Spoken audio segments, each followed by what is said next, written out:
അങ്ങനെ അനിരുദ്ധനും അജയനും കൂടി പറയുന്നുണ്ട്, ഭാവനെ എങ്ങനെയെങ്കിലും പുറത്തിറക്കണം, അതിനുള്ള പ്ലാൻ നമ്മൾ തയ്യാറാക്കണം. അജയൻ പറയാണ്, ഒരിക്കൽ കൂടി അവൾ എങ്ങനെയെങ്കിലും ആ വീട്ടിൽ വന്ന് പ്രയോഗിച്ചതുപോലെ ഒരു പ്രയോഗം ഞാൻ വീണ്ടും നടത്തും. അനിരുദ്ധൻ പറയുന്നുണ്ട്, അബദ്ധം പറയാതെ അജയ, ഇനി ആ വീട്ടിൽ വെച്ച് എന്തെങ്കിലും സംഭവം ഉണ്ടായാൽ അത് നിങ്ങളെ സംശയിക്കുമെന്നുള്ള കാര്യം പൂർണ്ണമാണ്. അതുകൊണ്ട് അങ്ങനെയുള്ള അബദ്ധങ്ങളിലൊന്നും ഇനി ചെന്ന് ചാടരുത്. എന്തായാലും അവൾ അധിക കാലം വീട്ടിൽ അടച്ചു കുത്തിയിരിക്കുകയില്ലല്ലോ. എന്തെങ്കിലും ഒരു ആവശ്യത്തിന് വേണ്ടി അവൾ പുറത്തിറങ്ങാതിരിക്കില്ല. ആ ഒരു ചാൻസ് വേണം നമ്മൾ നന്നായിട്ട് ഉപയോഗിക്കാൻ. അതുകൊണ്ട് നമ്മൾ അല്പം കാത്തിരുന്നേ പറ്റൂ എന്ന് പറയാൻ കേട്ടോ അനിരുദ്ധൻ. എന്റെയും എന്റെ മകളുടെയും ജീവിതം ഇല്ലാതാക്കിയവളാണ് അവൾ. അവൾ അങ്ങനെ അങ്ങ് വാഴണ്ട എന്നൊക്കെ പറയാണ്. അപ്പോൾ അജയൻ പറയണ്ടേ, എന്റെ മകളുടെ ഭാവി സുരക്ഷിതമാക്കി ഏതറ്റം വരെയും പോകാൻ ഞാൻ തയ്യാറാണ്.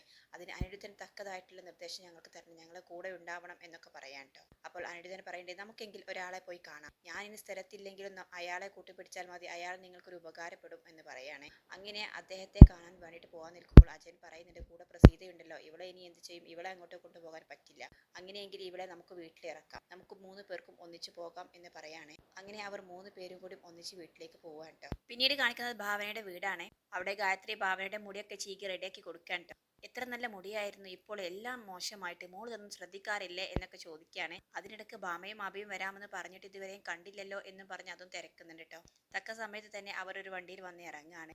അവരെത്തിയല്ലോ എന്ന് പറഞ്ഞ് സന്തോഷത്തിൽ തന്നെ എല്ലാവരും എഴുന്നേറ്റ് വണ്ടിന്റെ അരികിലേക്ക് പോവാൻ കേട്ടോ. ഭാമ കുഞ്ഞിനെയും കൊണ്ട് ഇറങ്ങിയതും ഗായത്രിയെ കുഞ്ഞിനെ കൊഞ്ചിച്ചുകൊണ്ട് തന്നെ കയ്യിലെടുത്ത് ഉമ്മ വെക്കുകയാണ്. പിന്നാലെ തന്നെ ഭാവന എത്തിയിട്ട് അവളും മാറിയെടുക്കാൻ കേട്ടോ.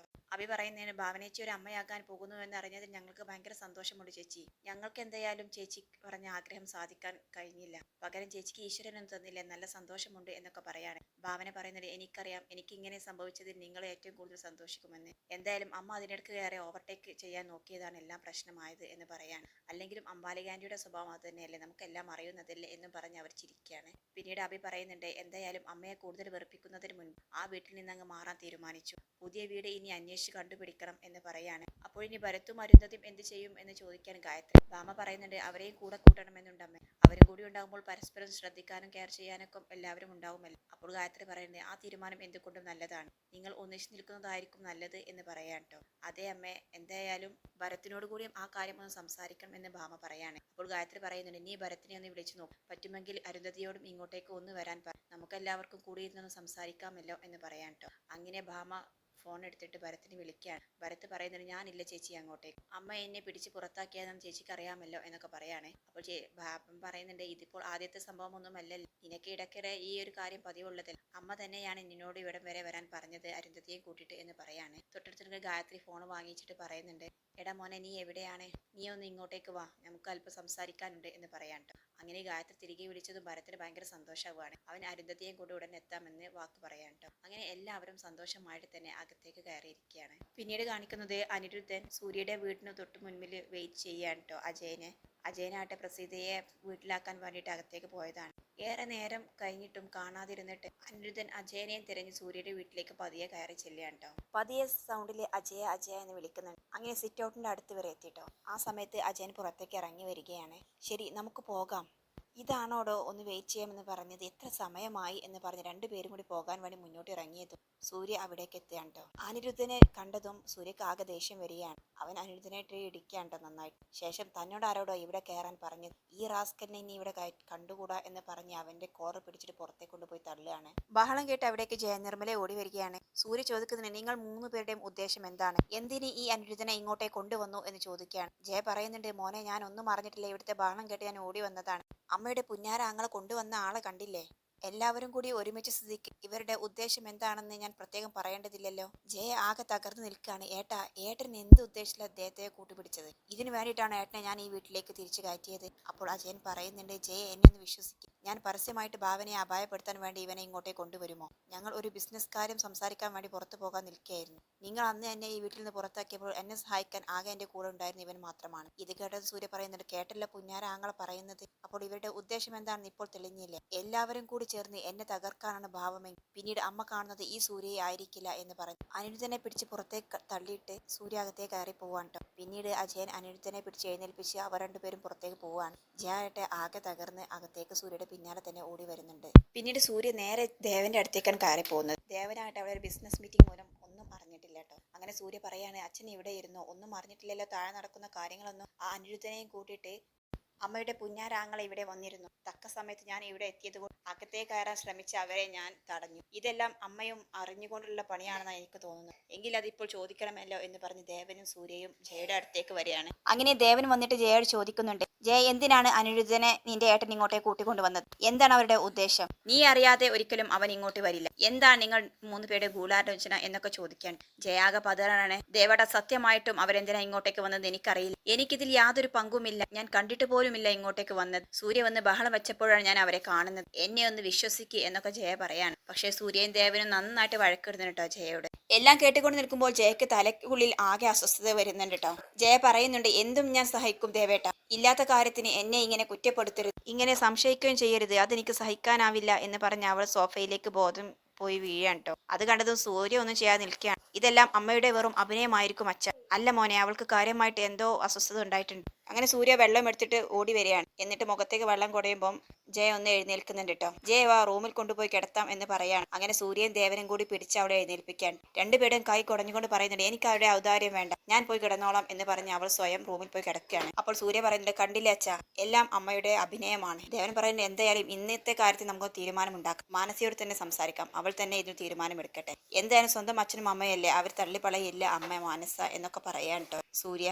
എന്തായാലും ഇന്ന് വഴി ഉണ്ടാക്കാം എന്ന് പറഞ്ഞ് രണ്ടുപേരും താഴേക്ക് പോവാണ്. പിന്നീട് കാണിക്കുന്നത് ഭാവനയുടെ വീടാണ്. അവിടെ ഭരത്തും അരുന്ധതിയൊക്കെ എത്തിയിട്ടുണ്ട് കേട്ടോ. നല്ല സന്തോഷത്തിൽ തന്നെ ഗായത്രി എല്ലാവർക്കും ഭക്ഷണം വിളമ്പുകയാണ്. ആ സമയത്ത് ഭരത് ഗായത്രിയുടെ കൈ പിടിക്കുകയാണ്. എന്നിട്ട് വളരെ സ്നേഹപൂർവ്വം തന്നെ അമ്മയെന്ന് വിളിക്കാൻ. അവന്റെ ആ നോട്ടത്തിൽ തന്നെ ഗായത്രിക്ക് കാര്യങ്ങളെ മനസ്സിലായി. അവൻ ഭരത്തിനെ കെട്ടിപ്പിടിച്ച് ഉമ്മ കൊടുക്കുകയാണ്. നീ എന്നോട് ഇങ്ങനെ ഇടയ്ക്കിടയ്ക്ക് പിണങ്ങാൻ വരും അല്ലേടാ എന്നൊക്കെ പറഞ്ഞ് തമാശയിൽ തല്ലുകയാണ്. ഇത് കാണുമ്പോൾ എല്ലാവർക്കും ഭയങ്കര സന്തോഷമായിട്ട് എല്ലാവരും നല്ല ഹാപ്പിയാണ്. പിന്നീട് കാണിക്കുന്നത് ദേവൻ മാനസിയോട് സംസാരിക്കാൻ വേണ്ടിയിട്ട് അവളെ തിരഞ്ഞു നോക്കുകയാണ്. അകത്തൊന്നും കാണാതായപ്പോൾ അവൾ സിറ്റൗട്ടിലേക്ക് വരികയാണ്. അപ്പോൾ മാനസ അവിടെ മുറ്റത്ത് ഒറ്റയ്ക്കിരുന്ന് വിഷമിച്ച് നിൽക്കുന്നതാണ് കേട്ടോ കാണുന്നത്. മാനസയുടെ അടുത്തെത്തിയിട്ട് പറയുന്നുണ്ട്, എന്താ മോളെ നീ ഇവിടെ ഒറ്റയ്ക്കിരിക്കുന്നത്? നിനക്ക് അകത്ത് വന്നിരിക്കാൻ മേലായിരുന്നില്ലേ എന്ന് ചോദിക്കുകയാണ്. ഇല്ല എങ്കിൽ ഞാൻ അകത്ത് തന്നെ അവിടെ ഇരിക്കുകയായിരുന്നു. എനിക്ക് മനസ്സിനൊരു സുഖവും ഒരു ആശ്വാസവും കിട്ടുന്നില്ല. ഇങ്ങനെ ചിന്തിച്ചാലും ആകെ ടെൻഷൻ. അങ്ങനെ ഇവിടെ വന്ന് അല്പസമയം ഒറ്റയ്ക്ക് ഇരിക്കാമെന്ന് കരുതി വന്നതാണ് എന്ന് പറയാണ്. എന്തുപറ്റി എന്ന് ദേവൻ ചോദിക്കുകയാണ്. അങ്കിളിന് തന്നെ നന്നായിട്ട് അറിയാമല്ലോ, ഈ വീട്ടിൽ ഇപ്പോൾ നടക്കുന്ന കാര്യങ്ങൾ എന്തൊക്കെയാണെന്ന്. ആരും ഒട്ടും പ്രതീക്ഷിക്കാത്ത കാര്യങ്ങളൊക്കെയാണ് ഇവിടെ അരങ്ങേറുന്നത്. ഇപ്പോൾ തന്നെ എൻ്റെ അച്ഛനും അമ്മയും ഈ വീട്ടിലേക്ക് തിരികെ വന്നത് അങ്കിളിനും സൂര്യക്കും ഒന്നും ഇഷ്ടപ്പെട്ടിട്ടില്ല എന്ന് എനിക്ക് നന്നായിട്ട് അറിയാം. എനിക്കും അതിൽ വലിയ താല്പര്യമൊന്നുമില്ലായിരുന്നു. ആന്റി തന്നെ അച്ഛൻ്റെ അമ്മയുടെ ആത്മഹത്യാ ഭീഷണിയിൽ വീണ് പോയതാണ്. ആന്റിക്ക് അവരെ തിരിച്ച് വീട്ടിലേക്ക് അയറ്റുക എന്നല്ലാതെ വേറെ നിവർത്തിയില്ലായിരുന്നല്ലോ അങ്കിൾ. പക്ഷെ ഇപ്പോൾ പലതും ചിന്തിക്കുമ്പോൾ അതൊന്നും വേണ്ടായിരുന്നു എന്ന് എനിക്ക് തോന്നുകയാണ്. ദേവൻ പറയുന്നുണ്ട്, ആ കാര്യം മോളോട് സംസാരിക്കാൻ വേണ്ടിയിട്ട് തന്നെയാണ് ഞാൻ ഇവിടെ വന്നത്. നിന്റെ അച്ഛനും അമ്മയോടും എനിക്ക് വിരോധവുമൊന്നും ഇല്ലായിരുന്നു. പക്ഷെ അവർ കാട്ടിക്കൂട്ടിയത് ഭാവനയുടെ അത്രയും വലിയ ക്രൂരതയാണ്. അന്നു മുതൽ ഞാൻ മനസ്സിൽ തീരുമാനിച്ചതായി ഇനി അവരെ ഇങ്ങോട്ടേക്ക് കയറ്റരുതെന്ന്, അവരുമായിട്ട് യാതൊരു ബന്ധവുമില്ലെന്ന്. അങ്ങനെ ഇരിക്കുമ്പോഴാണ് ജയ ഇങ്ങനെ ഒരു തീരുമാനം എടുത്തിരിക്കുന്നത്. അത് എനിക്കും സൂര്യക്കും ഒട്ടും ഇഷ്ടമല്ല. പക്ഷേ എല്ലാം ക്ഷമിച്ചു എന്ന് വിചാരിച്ചു വരുമ്പോഴാണ് ഇന്ന് പുതിയൊരു കാര്യമുണ്ടായത്. മോൾ അറിഞ്ഞില്ലേ, ഇന്ന് അനിരുദ്ധനെയും കൊണ്ട് അജയൻ ഈ വീട്ടിൽ വന്നിരുന്നു. എന്താണ് അവരുടെ മനസ്സിലെ ഉദ്ദേശമെന്നൊന്നും എനിക്കൊരു പിടിയുമില്ല. ഇത് ജയൻ കൂടിയും അറിഞ്ഞിട്ടാകുമോ എന്നാണ് ഞങ്ങളുടെ സംശയം. അപ്പോൾ മനസ്സ് പറയുന്നുണ്ട്, ഒരിക്കലും ഉണ്ടാകില്ല. ആന്റിയെ വെറുതെ കുറ്റപ്പെടുത്തേണ്ട. ഈ വക കാര്യങ്ങൾക്കും ഈ കുടുംബത്തിൽ ദോഷം ചെയ്യുന്ന ഒന്നിനും ആന്റി കൂട്ടു നിൽക്കില്ല. എന്റെ അച്ഛനെയും അമ്മയെയും ഇവിടെ കയറ്റിയത് എങ്ങനെയാണെന്ന് നന്നായിട്ട് അറിയാമല്ലോ അങ്കിളിന്. അപ്പോൾ ദേവന് പറയുന്നുണ്ട്, മോളെ, നിനക്ക് നിന്റെ ആന്റിയെ നന്നായിട്ട് അറിയാഞ്ഞിട്ടാണ്. അവളുടെ സ്വഭാവം ഇപ്പോൾ പഴയതുപോലെ ഒരുപാട് അങ്ങ് മാറിയിട്ടുണ്ട്. അനിരുദ്ധൻ ഒരിക്കൽ നിന്റെ അച്ഛനെ കൂട്ടിപ്പിടിച്ച് ഭാവനയെ കൊല്ലാൻ നോക്കിയ ആളാണ്. അത് തന്നെ വീണ്ടും റിപ്പീറ്റ് ചെയ്യാൻ പോവുകയാണോ എന്ന പേടിയാണ് എനിക്കും സൂര്യക്കും. അതുകൊണ്ട് നിന്റെ അച്ഛനെയും അമ്മയെയും എങ്ങനെയെങ്കിലും ഈ വീട്ടിൽ നിന്നും പുറത്താക്കണം. പക്ഷെ ഞങ്ങൾ ആലോചിച്ചിട്ട് മറ്റൊരു വഴിയുമില്ല. ജയ ആണെങ്കിൽ ഉറച്ച നിലപാടിലും. മോള് തന്നെ ഒന്ന് വിചാരിക്കണം എന്തെങ്കിലുമൊക്കെ എന്നൊക്കെ പറയാൻ കേട്ടോ. മനസ്സ് പറയുന്നുണ്ട്, എനിക്കറിയാം അങ്കിൾ നിങ്ങളുടെ വിഷമം. ഞാനും അച്ഛനും അമ്മയോടും ഒരുപാട് കാര്യങ്ങൾ ചോദിച്ചതാണ്, എന്ത് ദുരുദ്ദേശത്തിന്റെ പേരിലാണ് ഈ വീട്ടിൽ കയറി കൂടിയത് എന്നൊക്കെ. പക്ഷെ അവർ പറയുന്നത് എൻ്റെ ഭാവി ആലോചിച്ചിട്ടാണ്. കഴിഞ്ഞു പോയതുപോലെയുള്ള കാര്യങ്ങളൊന്നും ഇനി ആവർത്തിക്കില്ല എന്നൊക്കെയാണ് പറഞ്ഞത്. എനിക്കറിയാം അങ്കിൾ, ഇനി എൻ്റെ അച്ഛനും അമ്മയും കാരണം നിങ്ങൾ ഇനി എന്നെ വെറുക്കുമെന്ന്. അവസാനം ഞാനും പ്രസവിക്കാൻ പോകുന്ന എൻ്റെ കുഞ്ഞും മാത്രം ഒറ്റപ്പെട്ടു പോകും. എൻ്റെ അച്ഛൻ്റെയും അമ്മയുടെയും പിടിവാശി കാരണം എനിക്ക് അങ്ങനെ അവസ്ഥ കൂടിയും ഇനി വരാനുള്ളൂ എന്നൊക്കെ പറഞ്ഞ് അവൾ കരയാൻ കേട്ടോ. അവളുടെ ആ ഒരു അവസ്ഥ കേൾക്കുമ്പോൾ ദേവനും ആകെ വിഷമമാണ്. മോൾ അങ്ങനെയൊന്നും ചിന്തിക്കേണ്ട. എനിക്കും സൂര്യക്കും നിന്നോട് യാതൊരു വിരോധമോ ദേഷ്യമോ ഇല്ല. പക്ഷേ ജയയുടെ ഓരോ ദുർവാശി കാരണം ഞങ്ങളുടെ മനസ്സും അങ്ങനെ ആയി പോകുമോ എന്ന കാര്യത്തിലും ഞങ്ങൾക്ക് പേടിയുണ്ട് മോളെ എന്നൊക്കെ പറയാൻ കേട്ടോ.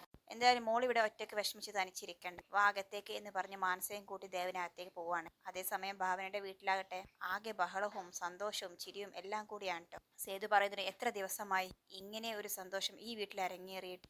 ഇതിപ്പോൾ എല്ലാവരുമുണ്ട്. ഇതുപോലെയാകണം എന്നും നമ്മൾ കഴിയാൻ എന്നൊക്കെ പറയാണ്. അപ്പോൾ ഭാവനയും പറയുന്നുണ്ട്, അതെ, ഒരു വാടക വീട് നിങ്ങൾക്ക് ശരിയാവുന്നത് വരേക്കും ഇവിടെ എല്ലാവർക്കും കൂടി ഇതുപോലെ കഴിയാമല്ലോ എന്നൊക്കെ പറയാൻ ട്ടോ. അപ്പോൾ അഭി പറയുന്നുണ്ട്, അതെ, പക്ഷെ അവിടെ അച്ഛൻ ഒറ്റപ്പെട്ടു പോകും. അമ്മയുടെ സ്വഭാവത്തിനും അമ്മയുടെ ശത്രുത നേടുന്നതിനേക്കാളും നല്ലത് അമ്മ ഒറ്റയ്ക്ക് അവിടെ കഴിയുന്നത് തന്നെയാണ്. പക്ഷെ അച്ഛന്റെ കാര്യം ആലോചിക്കുമ്പോൾ വിഷമമുണ്ട് എന്നൊക്കെ പറയാണ്. മായ പറയുന്നുണ്ട്, അങ്കിളിന് വേണമെങ്കിൽ നിങ്ങളുടെ കൂടെ വന്ന് നിൽക്കാമല്ലോ. അവിടെ ഭാമയുടെയും കുഞ്ഞിനെയൊക്കെ കൊഞ്ചിച്ചും ലാളിച്ചും കഴിഞ്ഞ് അങ്കിളിന് സമയം പോകും എന്നൊക്കെ പറയാണ്. അതിനിടക്കാണ് കേട്ടോ ഭാവനയുടെ ഫോൺ റിങ് ചെയ്യുന്നത്. അവൾ അകത്തേക്ക് പോയി ഫോൺ എടുക്കുന്നുണ്ട്. അതെല്ലാം ഗായത്രിയും ശ്രദ്ധിക്കുന്നുണ്ടായിരുന്നു. ഫോൺ അറ്റൻഡ് ചെയ്ത് തിരികെ വരുന്ന ഭാവനയുടെ മുഖമാകെ വിളറിയിരിക്കുകയാണ്. അപ്പോൾ ഗായത്രി അടുത്ത് നിന്ന് ചോദിക്കുന്നുണ്ട്, എന്താ മോളെ, ആരാ ഫോണിൽ വിളിച്ചത്? അത് അമ്മേ എന്ന് പറഞ്ഞ് ഭാവന വളരെ വിഷമത്തോടു കൂടി തന്നെ ഗായത്രിയുടെ മുഖത്തേക്ക് നോക്കുകയാണ് കേട്ടോ.